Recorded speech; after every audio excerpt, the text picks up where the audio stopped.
Bonjour à tous et bienvenue sur Actu Quotidienne. Aujourd'hui, on s'intéresse à un accord qui pourrait changer la donne pour l'économie mondiale. Les États-Unis et l'Union européenne viennent de conclure un pacte commercial inédit, un tarif douanier général de 15% sur la majorité des exportations européennes vers les États-Unis. Signé par Donald Trump et Ursula von der Leyen, cet accord vise à éviter une guerre commerciale totale, mais il soulève déjà de vives critiques, notamment en Europe.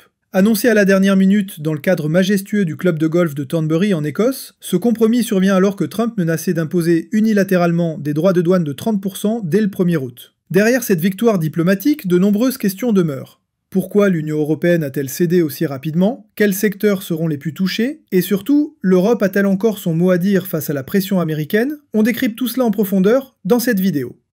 Pour comprendre l'importance de cet accord, il faut revenir sur les tensions qui l'ont précédé. Depuis son retour au pouvoir en janvier 2025, Donald Trump a relancé une offensive économique contre ses partenaires commerciaux historiques. Se présentant comme le défenseur des travailleurs américains, il a accusé l'Europe de profiter d'un accès trop facile au marché américain tout en imposant ses propres normes protectionnistes. Dès mars, Washington a imposé des droits de douane supplémentaires sur les voitures européennes, suivis de taxes sur les produits métallurgiques, agricoles et manufacturés. L'Union européenne, prise de court, a tenté d'engager des discussions tout en préparant une riposte commerciale. Des droits supplémentaires sur plus de 90 milliards d'euros de biens américains avaient été envisagés, ce qui aurait frappé des secteurs emblématiques comme les technologies ou encore les produits agricoles américains.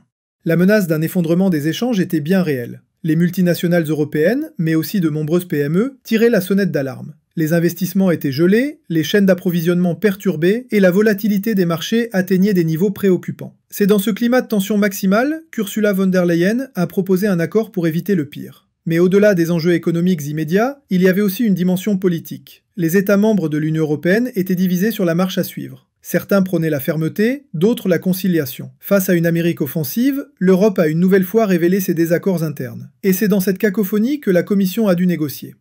L'accord signé entre les deux blocs prévoit l'instauration d'un tarif douanier uniforme de 15% sur environ 70% des exportations européennes vers les États-Unis.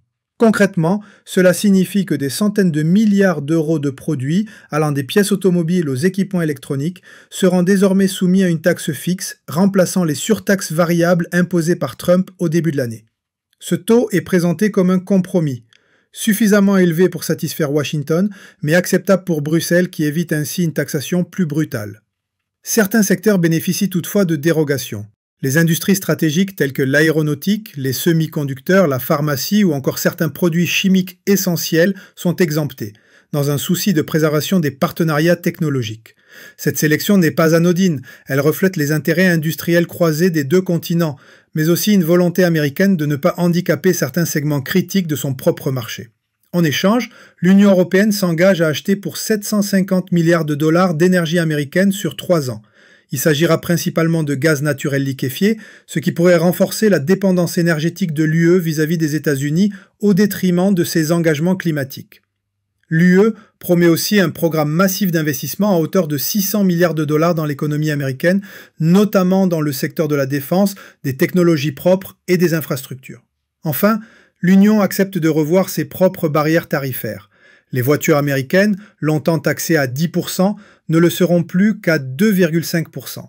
Une concession qui pourrait déstabiliser certains constructeurs européens, notamment en France et en Allemagne. Dans l'ensemble, l'accord cherche à instaurer un nouvel équilibre, mais à quel prix?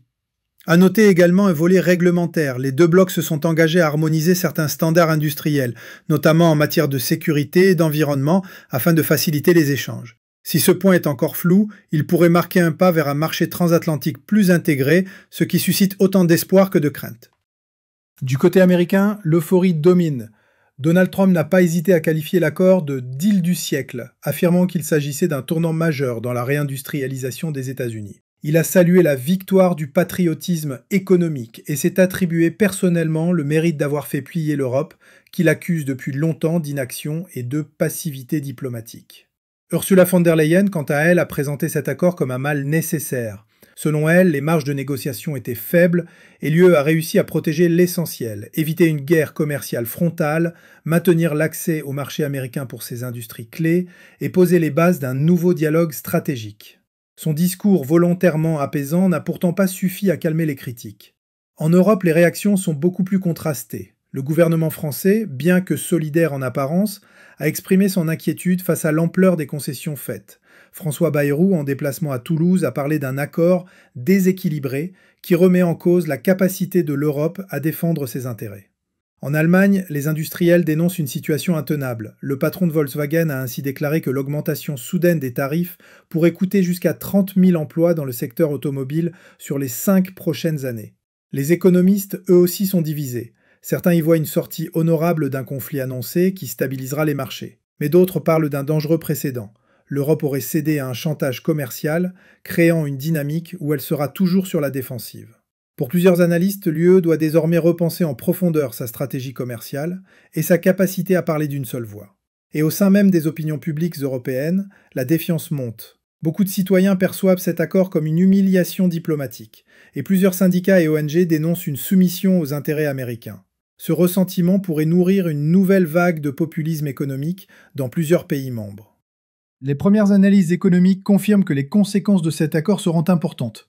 Pour l'Union européenne, l'augmentation globale de la charge tarifaire pourrait provoquer une baisse de croissance de 0,4 à 0,6% dès 2026.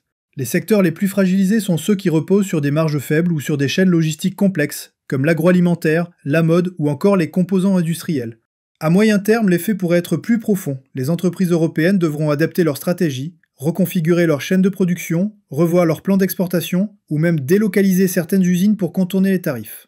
Certains craignent une perte de compétitivité, tandis que d'autres y voient une opportunité pour réorienter les exportations vers d'autres marchés, notamment asiatiques ou africains. Aux États-Unis, les gains sont moins évidents qu'il n'y paraît. Certes, l'État percevra davantage de droits de douane et certains industriels se félicitent d'une protection renforcée. Mais l'impact sur les prix à la consommation risque d'être notable. Les biens européens sont souvent synonymes de qualité et d'innovation, leur renchérissement pourrait pénaliser les consommateurs américains et alimenter l'inflation.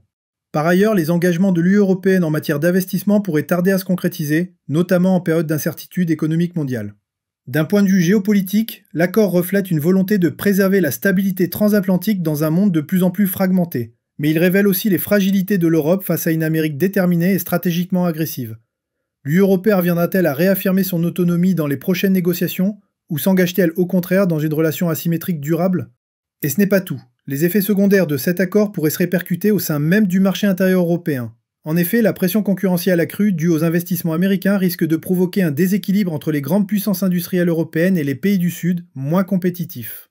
Cela pourrait accentuer les fractures économiques déjà existantes entre États membres. Par ailleurs, certains experts évoquent un effet domino, craignant que d'autres puissances commerciales comme la Chine ou l'Inde réclament à leur tour des conditions similaires pour maintenir leurs accords bilatéraux avec l'Union européenne. La France, traditionnellement attachée à la défense d'un commerce équitable et souverain, regarde cet accord avec une certaine amertume.